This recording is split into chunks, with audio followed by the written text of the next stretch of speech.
Hi everyone, welcome back to my channel. My name's Molly. I'm a mum here in the UK of 2 children. My husband and I have a biological little girl who is 4, and this year we brought home our son through UK adoption.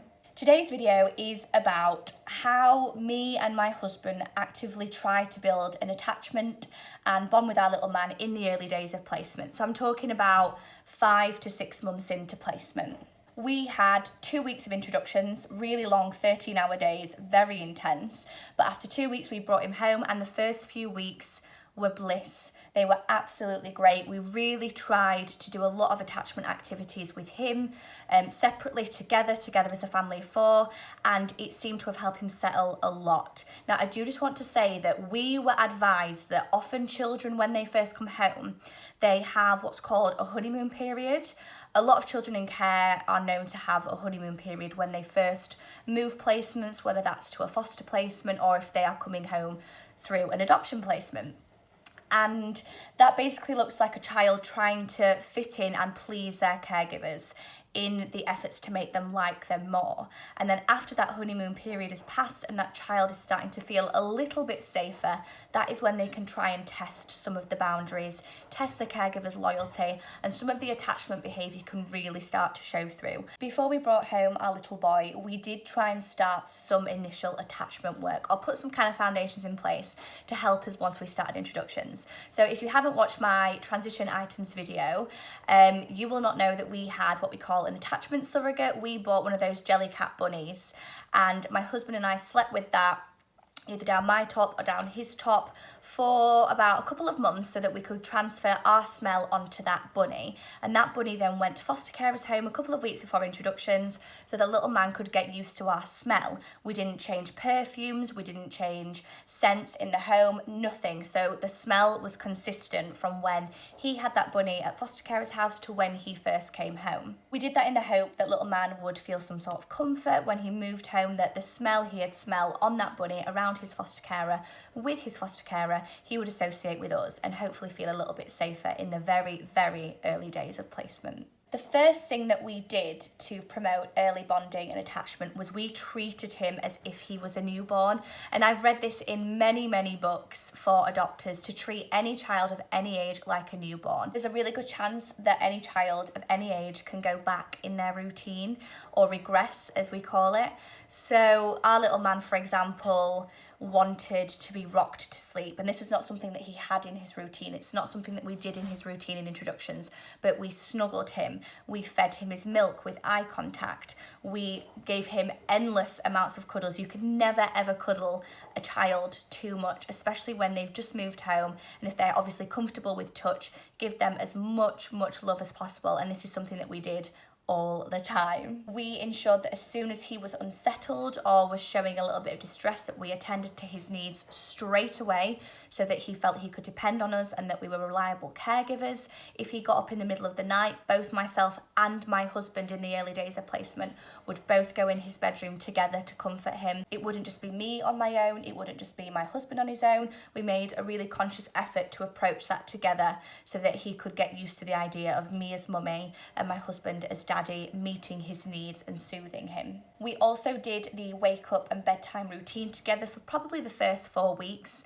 We had kind of taken it in turns at foster carers, but we decided that when we came home, it would be really useful for him to see us as soon as we wake up, and that would include his big sister as well sometimes, and that he would see both of our faces before we go to bed. We did notice that one night, for example, if my husband was out at the gym and I put him to bed, he would kind of be unsettled looking for my husband, and then when my husband did come home and see him, he settled immediately seeing us both. And so this is something that we did to begin with and then we slowly transitioned out of. Another thing that we did to help promote early attachment and bonding was a lot of eye contact. Now, a word of caution that some children will not be okay with eye contact due to their past trauma, past experiences, but in our case, our little man was fine with eye contact. He didn't really look at us a lot for the first couple of months, he would often be observing elsewhere, and when we did try and have eye contact, he wouldn't really lock eyes with us unless we were doing something like promoting eye contact when he was feeding. So I would sit in this chair with him, I'd hold him, I'd cuddle him, I'd feed him his bottle, and he would be looking directly at me. And you can do this with a child of any age. If a child regresses and they want a bottle before they go to bed, there is no reason that you can't do that, because it is a need that they need meeting. I would sit across from him, my husband and my big girl would sit across from him. We would all have lots of eye contact whilst we sing songs. So we would sing things like Row, Row, Row Your Boat, or Wind the Bobbin Up, and we would do it and he would look at us directly with doing the actions. And that's one of the ways that we could maintain really good eye contact with him. Eye contact does promote bonding and attachment. It also really helps with attunement, which, if you're not familiar with, it's something you might come across in adoption training. The fact that we have to reattune to their needs and our little ones have to reattune with us. His eye contact increased with us dramatically, and he felt more comfortable to look directly at us, and that was just amazing progress. The third thing that we did was skin to skin. We were told that our little man needed skin to skin, that he'd not really had that, he'd not had that in foster placement, and it's one of those things that helps them to regulate their heart rate, it helps them regulate their emotions, and it works on all sorts of chemicals of the brain to promote bonding. So initially, we would be doing lots of skin to skin. My husband would come home from work. As part of the bedtime routine, he would put him kind of like under his jumper or in his dressing gown, read him a book, sing to him, just tickle his back. I would do the same in the day. Before his nap, I would go upstairs, we'd lay on my bed, we'd do skin to skin, and then I'd put him down for his nap. And this really helped, I think, because now he comes to us and he tries to snuggle into us both, either when he's upset or if he's a little bit distressed or even if he's just tired. You can do skin to skin in the shower. If they shower with you, you can do skin to skin in the bath. You can obviously do it at home. It can even be things like stroking their cheek when feeding. So I would stroke his cheek when he would have his bottle of milk in the morning or at bedtime, and even holding their hand if you're rocking them or playing games. Just any kind of physical touch. If it's an older child and they may be uncomfortable with actual skin to skin, you can promote skin to skin touch in completely different ways. The fourth thing that we did was more around logistics. So the pram and the carrier, we invested in a really sturdy carrier because our little man was chunky. In the initial days, I had this on in the house. I had him on my back. I did try and have him on my front, but that only lasted a couple of days because heavy. So he was on my back in the house whilst I was doing cleaning, doing chores. When I walked the dog, he would be on my back. Same for my husband. When we were going on walks, we'd take it in turns to have him on our back. And as well with our pram, we really made sure that we got a travel system that the pram could parent face as well as be world facing. And so for the first even like four months, I think, we had the pram attachment set to facing us so that when we were on walks, he could be looking at us pushing the pram. Again, it promoted that eye contact, and that really helped because I got out of the house every single day, twice a day, to walk the dog. So I put him in the pram for one of those walks with him facing me, and I put him in the carrier for the next walk so that he felt close to me. The last thing that we did to promote early bonding and attachment was theraplay activities. Now, we weren't specifically told that our little man needed to engage in theraplay. We'd done some theraplay training as part of our adoption preparation training. I have been part of a theraplay focus group, and I just found that there are so many theraplay activities to promote eye contact and nurture and attachment and bonding. So every single day I have been spending about 10 minutes pretty much since the first couple of weeks he's been home doing a kind of theraplay activity. I found lots of theraplay activities on Pinterest, on Instagram, if you just hashtag theraplay. There's so many blogs about it. But when I became part of this theraplay focus group, I was given these cards here by a company called Beacon Family Services in the UK, and they do theraplay. They were running this focus group, and they gave us these cards to trial at home, which I do now believe are on their website, either to download or to buy as a physical pack. So for example here, hand stacks, I would just pick a random one a day. Here says it's for feeling safe with a trusted adult. And so we would do that once a day. The next day I might choose something else. A lot of these, you know, these activities on here are for children of all ages, so I've had to adapt some of them down for younger children. I know other people who've had to kind of advance them a little bit for older children, but they're genuinely really versatile. We've done them as a 4, I've done them with both kids by myself. It's been a really good way as well of promoting a bond between our little man and his new big sister. And I found that when my little man is really distressed, which he can often become quite distressed, these really help to soothe him. I find ones that are often about calming and soothing and nurturing as opposed to stimulating and engaging, and ones that will get him really worked up and overwhelmed.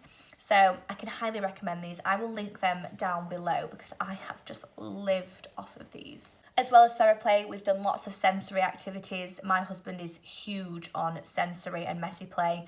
So we've been getting muddy, getting sandy, getting wet in water, doing lots of sensory activities together, not only to help his sensory development, we've done it for fun and just to promote some bonding and some attachment in a really fun way that the entire family can get involved with. I did just mention how he bonded a little bit with our big girl, who is our eldest. She's not adopted, so they've not come from the same background. They've joined the family completely different ways, so they also had to bond with each other and attach to each other, and they have the best relationship now, and that is honestly through us just promoting play. For the last 4 or 5 months we have just been playing non-stop, whether it's outdoors, indoors. They've been sharing toys, we've been playing together as a family, we've been reading bedtime books together as a 4 or as a 2, just so that, again, it's an activity where they can enjoy that as brother and sister and not just one of them in one bedroom and one of them in another bedroom. We also have, on our pram, as I mentioned, it was a parent-facing one, we have a surfboard attachment, which meant that our little girl would stand on the surfboard, so that not only was little man looking at me or my husband, little man would also be looking at his big sister, and again, that was eye contact for them. She would try and make him laugh, she would sing him songs, and that really worked. Just a few tips that I was given that I thought really helped us with the early attachment and bonding. And the first one is just to be mindful of the child's previous experiences. When you adopt, obviously, you will know every detail about your child's life, most likely, what they are comfortable with and what they are not, what kind of trauma they've experienced and how that impacts their daily lives and their ability to build attachment and relationships now. So, for example, you may have a child that isn't comfortable with touch, so you will have to be really careful with things like skin to skin in the early days, and that's something you would have to build up really gradually. Some children may avoid eye contact, they may associate eye contact with trauma, and so they might not look at you for a very long time, and that's something that, again, you can't kind of dive in and promote straight away and do it all the time, because that can be really triggering for them. So you have to build that up really gradually. Some children might come to you already with a diagnosed attachment disorder, in which case you can do lots of research already, look at strategies of how to approach them and how to make that child feel safe without overwhelming or triggering any of that trauma. Second tip is that we were advised that children tend to attach to one person initially. So we were asked by our agency and our little man's authority who would be primary caregiver and who would be secondary caregiver. So me being the one on adoption leave, I had primary caregiver role and my husband had secondary caregiver role. So naturally, my little man attached to me sooner, because I was the one spending all of the time with him, doing all of this attachment and bonding while my husband was at work. But my husband would come home and kind of take over and dedicate a lot of time to building that attachment as a secondary caregiver. One of the things that I did struggle with as primary caregiver, and particularly being a female, is that it is kind of standard knowledge that children do try and push away the primary caregiver, especially if they are female. Most of the time, a lot of children in care will have learned not to trust females. The fact that he had a female foster carer and we took him away from foster care effectively to adopt him and welcome into, a loving and safe environment, but in his little head he didn't know that. So in our little man's head, he was probably then thinking, that foster carer has left me, I've got to grieve them, I can't trust another lady. And so when his attachment behaviour started showing through, it was mainly towards me and not my husband, which personally was pretty difficult, but I understood the background of why, and I had a lot of support in place to educate myself and speak openly and honestly to other mums who had experienced the same thing as well. So that's definitely something to bear in mind. The third tip that we were given is that to remember children always have hidden needs that they may not display. Some children might not cry when they're distressed. Some children may cry all of the time. Some children may be really, really hungry and not actually signal to you that they are hungry. And so with all of these hidden needs, we were advised that we needed a really structured, really high nurture boundary setting routine to ensure that our little man felt safe. So we stuck to the same routine, even down to the point of this is when we're going to do some therapy, this is when we're going to go on a walk, these are your meal times, this is your bath time, this is your bedtime, just so that any of those hidden needs that we didn't necessarily know because he wasn't signalling them to us, we were consistently trying to meet them even without knowing that we were doing it. The last tip that we were given, that essentially is the biggest tip we were given at all, is that the goal is to satisfy their needs so that they can feel safe and that they can learn to trust you. And so that's what we did. As soon as, like I said earlier, there was a cue for him being distressed or needing something, we were there, to the point where our big girl would be there with a juice bottle or with his teddy bear or with a dummy. So we were all incredibly attentive just so that he knew we were reliable, we were dependable, and that he could trust us and feel safe. We were told that attachment generally takes up to 2 or 3 years to actually successfully be built. So we had no expectation that within 4 months everything would be fine and dandy and daisies and roses and our little man would be securely attached to us. There are certainly days now where we know he is not securely attached to us yet, and we don't have any expectation for that to change until a couple of years' time when he's had a really significant amount of time at home with us. I hope that video has been helpful, just showing you some of the things that we did in the earlier stages of placement. It's still a long road ahead for us, so we're going to see how it goes. I'm sure in the future I will report back on how our attachment work is doing, especially things like starting nursery, starting school, my return to work. I'm sure a lot of things will change. Please don't forget to subscribe to my channel for more adoption related content. You can also find me on Instagram and Twitter at MollyMamaAdopt. If you do have any questions or you just want to find out a bit more about our adoption journey, then you can find me there. Thanks for watching, guys. Bye.